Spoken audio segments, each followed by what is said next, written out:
there, welcome back to the channel. So, I wanted to make one more video about my guitar.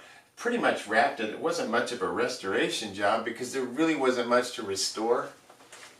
I put restoration on one of the little video titles just because officially I'm restoring it to life, you know, making it play. But I didn't really restore it because it was in great condition. The seller was super straightforward and honest, and it arrived exactly as it looked in the auction.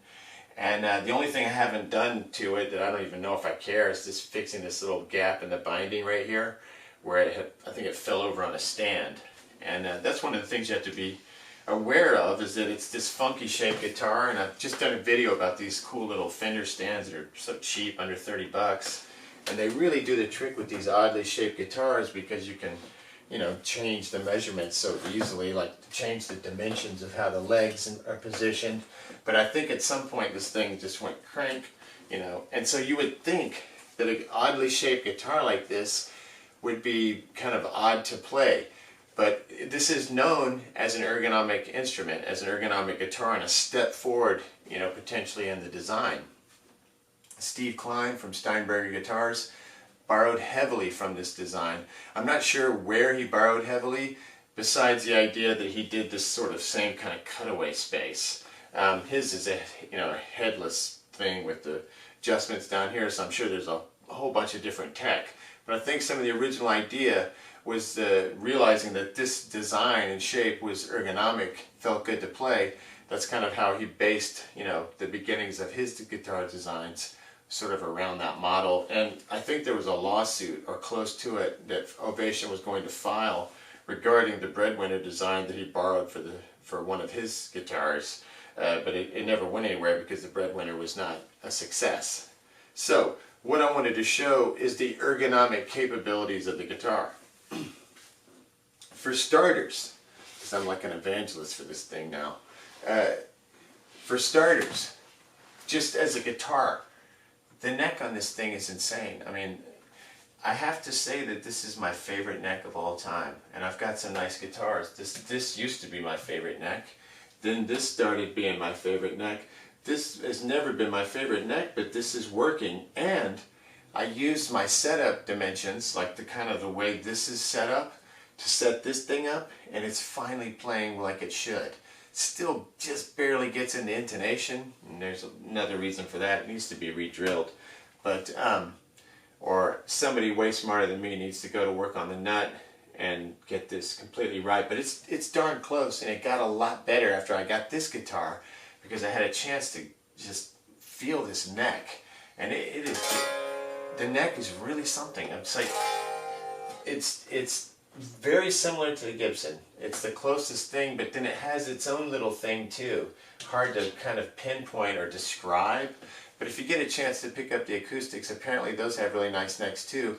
And that's one of the things I noticed when I originally picked up an Ovation, was the neck and then the wonderful projection. I like kind of forward dynamic sounding instruments acoustically, so it just fits right into my, you know, what my ears like. But the ergonomics. So for starters, the neck just feels amazing. The headstock, some people say they don't like it. I actually like the design, and I think the design, it's one of the good headstock designs you see, and you know which ones are the bad ones, the ones where people are trying to make a Fender or a Gibson and they got to change it just enough to make it ugly. And this is its own thing, and I think it looks fantastic. It works with the guitar. But everything about this, it doesn't have the massive rake angle of a Gibson, and it doesn't feel like it's there the way a Les Paul's headstock does. It's just, all of it feels more playable and less for show. Then, the bridge. On a Les Paul, my hand typically kind of fits right in here, and I like that fine. That's what happens here too, but the platform, you have like this sort of flat, like nice space to put your hand, and your hand kind of just fits right over here.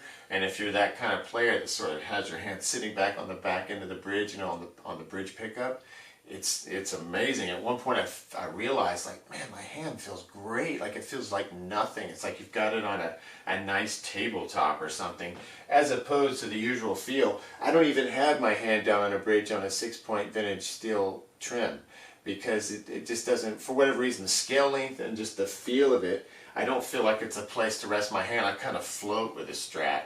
which is kind of cool because it's a different kind of playing that I usually do on my Strat than I do on all my other guitars.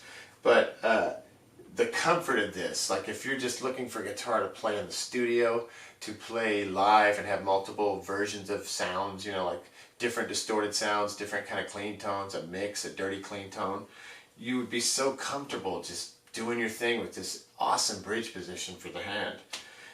The other thing is this funky shape. At first blush, you're like, oh, it's like a flying V. And let me show you what happens with a flying V. I think the flying V has been the toughest guitar for me to get used to. And I got totally used to it when I was playing it all the time. I got really into it and I was like, you know what, this is the best way to do a guitar, is the flying V.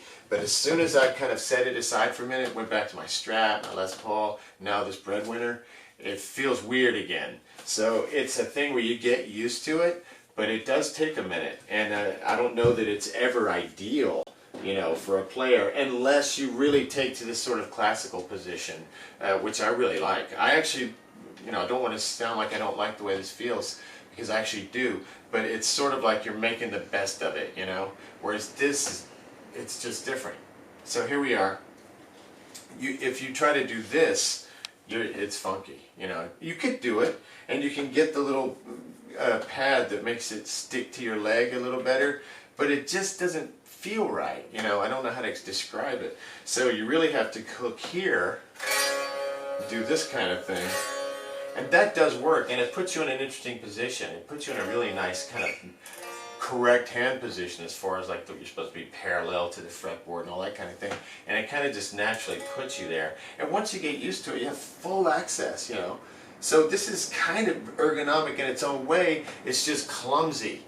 So watch this. The Ovation gives you this funky shape, so you get the same kind of like showboating shape that is eye-catching for the stage, but it literally is a real ergonomic guitar that actually functions quite well. So, and I don't think that was fully intentional. It was kind of intentional, but it actually worked probably way better than the designer thought it would. So anyway, you're putting this here if you want to do that position like I just did with the V, if that classical thing suits you. And sometimes I play it like this. I really like it because it keeps me in the same status I got to be for this V, you know.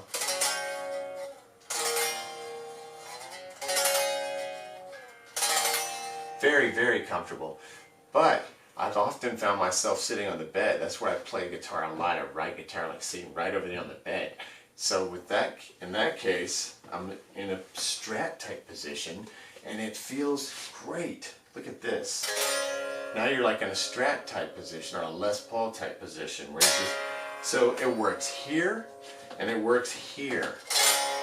And I'm sure it works some other way if you get creative or whatever, but I think that makes it very ergonomic. And standing, you probably won't be able to see me in frame. When I stand up, I'll pop out of frame, because this camera's not wide, quite, that lens isn't quite wide enough to shoot in here. So I got it back pretty far, and I'm going to bounce out of frame. But watch what happens. This thing hangs beautifully. Now, I love Les Pauls. I could probably live and die with this guitar, so I'm not saying anything bad about Les Pauls. I love them. I think they make a sound that no other guitar makes, and I know why everybody loves them, because they look incredible. But they feel like you're kind of holding a cutting board. The Strat, and this is the same, you know, we've already talked about this, although I kind of get this in under my leg, I'm sort of wrapped around it live, and I like the way that feels, but it's funky, and not everybody can feel good like that. You might be made in a different way where it'd be really annoying. But the Strat, especially my red one, my Squire, that thing, it almost like you don't even need a guitar strap. You can like connect something to it and put it on a belt, because it just sits right on my body perfectly. And the same thing with this one, it's just kind of sticks to my body. This one does the same thing, so it's in that same ballpark as like a Strat. It's like, it becomes like an extension of you. So I really like that. So like, see how it kind of hangs, you know? And if you wanted to get like this, like a V, you could get in this kind of position. You know, do like kind of like little showboating moments, you know, use it like this. But it feels great just hanging like a Strat.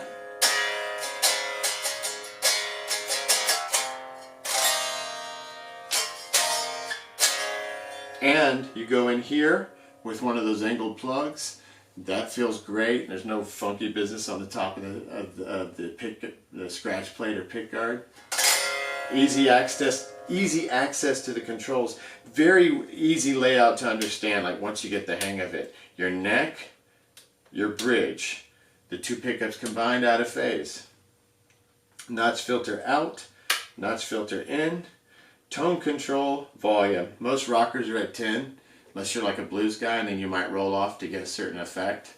But most rockers are up to 10. So then all you do is just kind of roll around till you get the highs right with your tone knob. And then if you know some of the settings from the PDF, you can really go nuts. But it's endless, a lot of fun. And when I sit at home and strum it,